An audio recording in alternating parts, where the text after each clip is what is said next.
Bonsoir, c'est Alexandra Brazinville. Ce soir, je poursuis mes aventures qui me sont arrivées au Texas avec le premier homme de ma vie, qui, comme vous le savez, était un bull rider, un cowboy qui rassemblait les troupeaux et qui faisait des compétitions de rodéo, bull rider, c'est-à-dire qu'il montait sur des taureaux sauvages pour faire toutes sortes de figures. On avait des rapports un petit peu comme ça, rock'n'roll. C'était le premier homme de ma vie, c'est lui qui a fait mon éducation. Car comme vous le savez, j'ai dû attendre d'être mise en conformité génitale pour avoir une vie intime avec un homme, et j'avais donc 28 ans.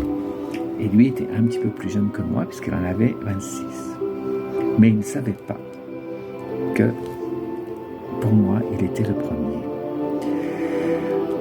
Et ce jour-là, il m'attrape par le bras et il me tire vers un paddock en sable où les cow-boys s'entraînaient, les jeunes cow-boys en tout cas, s'entraînaient au rodéo sur des petits taurillons ou des broncos. Les broncos, ce sont des chevaux sauvages.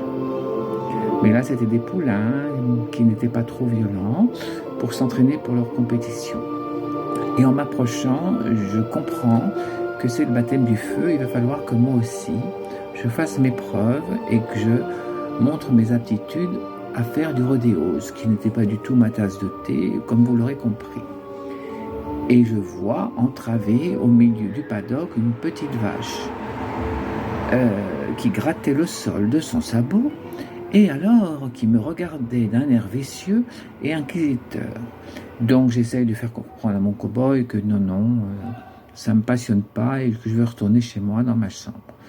Et là, il m'explique que son honneur est en jeu et que je dois prouver que je suis une gagnante.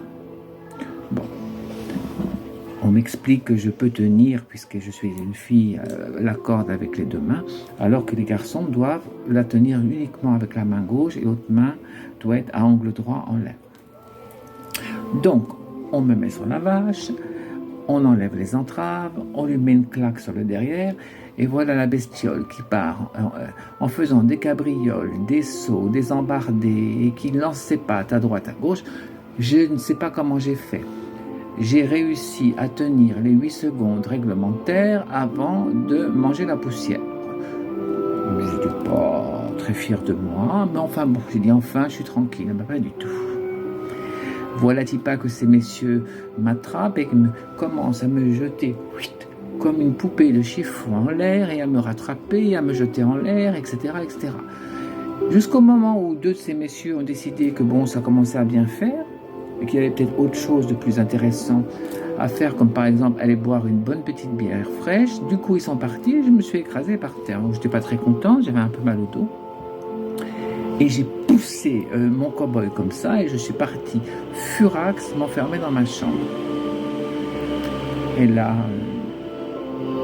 il est arrivé un petit moment après. Pour une fois, il n'a pas cassé la porte. Il l'a ouverte normalement.